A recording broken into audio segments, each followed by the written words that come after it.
So Sunset Village had an interesting start.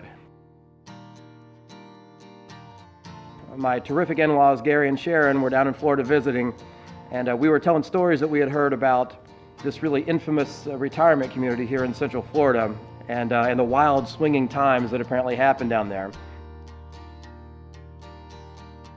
We were pulling up stories on the internet and talking in hushed tones and innuendo about it.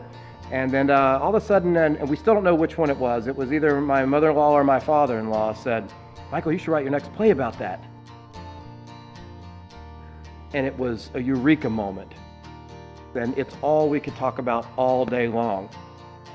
But I'll tell you, the more that I researched it and got to know some of the people there, I realized that the real story was not so much in the wild, crazy, fun stuff. I mean, that's fun. Who doesn't think it's funny to think about old people doing it and getting high and crashing their golf carts and fighting over women in the streets? But really, the real human stories there were not so much in the wild times, but in the quiet ones. So now I'd found my story, and I set about writing the play. I wrote the first scene of the play, and I let my wife read it, and she just instantly stopped and said, "My God, Michael, this is beautiful." I wrote the rest of the play in about a month. It kind of all came out. Before I even really let anyone read the play, I sent it off to the Broadway-bound Theater Festival in New York City. And out of hundreds of submissions from around the world, they picked my play.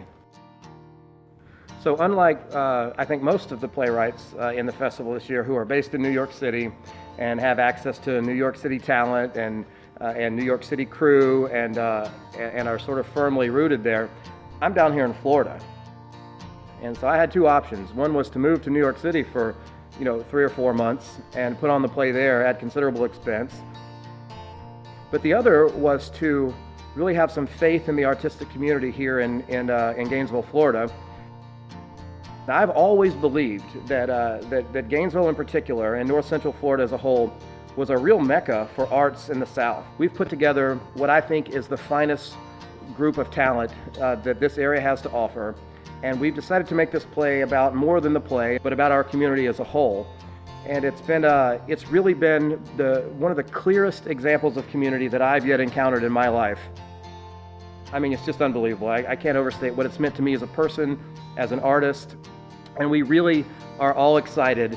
I really have nothing but the highest regard for the festival, for the people running it, and I can't believe the people that I've been able to network with and the things that I've learned from people that are putting on theater in the biggest stages in the world. To think that my little story about wild times at a Florida retirement community is going up in New York City, it's a dream come true.